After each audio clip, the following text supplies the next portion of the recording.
$30,000. But the wedding has passed, the food has been ate, people have went back home. Now it's just you and your bank account looking at each other, trying to decide what you're gonna do. You can always declare bankruptcy, but why would you do that? You own the money, you've gotta pay it. Today I stumbled upon a video of a girl who took more than $30,000 for a wedding, and we will be discussing the reason why I think it's important to understand why this is an issue. So I'm going to play the video and then we're going to come back and we're going to discuss why this is a problem. This woman is going to her wedding, and she went into $60,000 of debt in order to throw this wedding, and she's not the only one. The average wedding in America is $30,000, and the typical size of a wedding is 100 guests, and each guest costs around $266. That's a lot of money, and people are literally going into debt throwing these weddings. So why? The wedding industry is... Okay, so as you can see, this woman borrowed $60,000 for a wedding, and this is so common. Like, how can you borrow $60,000 for one day just for a wedding?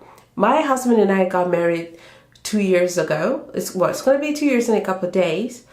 We spent less than $3,000 on our wedding, and we had a reception after the wedding for about 24 people, but we chose to buy a house instead of having a wedding. We did have the funds for the wedding, but it was like, it's not that important. The people that I would have at my wedding, I see them all the time, and that would just be a total waste of money, you know?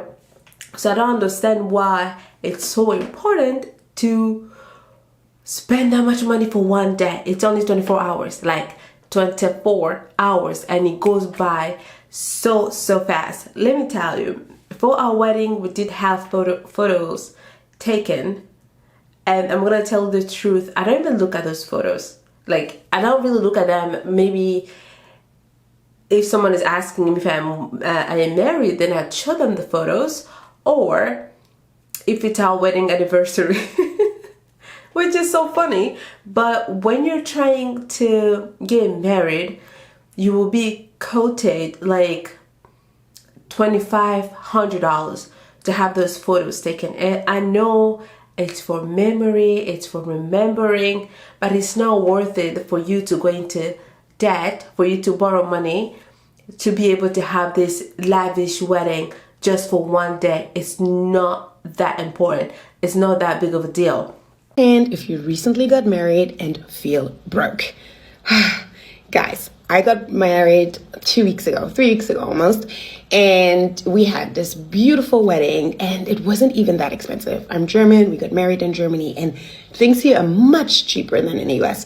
But the mere fact that all my savings are gone, and I even had to tap into my emergency fund and have like a small loan that I took out of about 1,500, 1,800 euros is killing me. It's giving me so much anxiety. As she said, she took loans, she borrowed money to be able to have a wedding, even though having a wedding in Germany is not as expensive as it is in the US. But the way that she says she feels, like the anxiety, the fear, the lack of security, I don't think it's worth it to spend your money, your saving for a wedding when you know the next morning when you wake up you're gonna be broke. I am allergic to being broke. I'm sorry.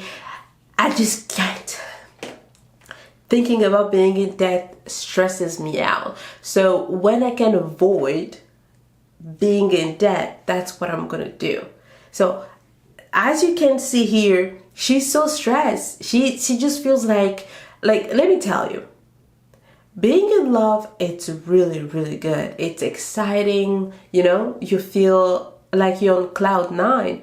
But having money problem is the worst thing. Like, a lot of people divorce because of money problem. So if you can help it, don't go into your marriage with debt.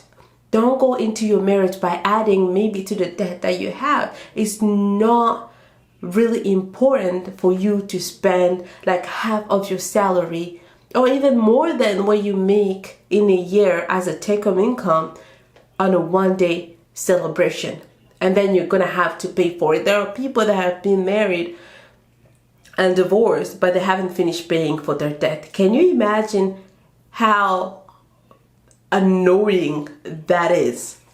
And yes, I know it's going to come back in with the next paycheck, but I'm just like, I have to start at zero.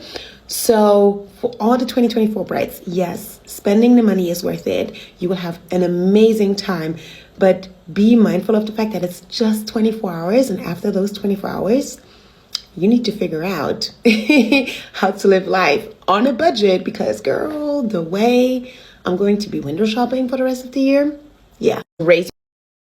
As she said, it's important to budget and to not take on the stress of spending all your money on one day. That's just being irresponsible. I'm telling you. So this one says, when people ask me how wedding planning is going, and I've only paid for my dress, and her dress is about $4,000, almost about $4,000. Like, to be honest, when I started wedding planning, I bought my dresses. Actually, I have I have 3 wedding dresses. One I bought here, 2 I bought in Turkey. And I actually came to the conclusion that I didn't want to have a wedding. One thing, because my family is not here, and because I didn't want to spend the money. We did go look at the venue, we did check out the food and everything. Like, the low could have been around $20,000. We did have the funds, but it wasn't a priority for us anymore. I'm an introvert, so being the center of attention is kind of too much. So having a wedding wasn't in my plan. I never really dreamt of my wedding, never, but I've always dreamt of having a lot of money in my bank account. So spending that much money wasn't going to happen for me personally. I really didn't care for it.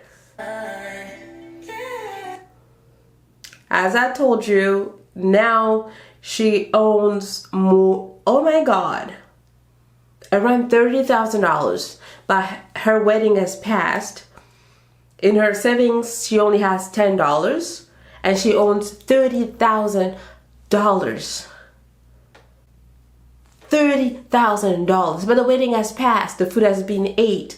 People have went back home. Now it's just you and your bank account looking at each other, trying to decide what you're gonna do. You can always declare bankruptcy, but why would you do that? You own the money, you've gotta pay it. That's why we say it's important to be financially literate.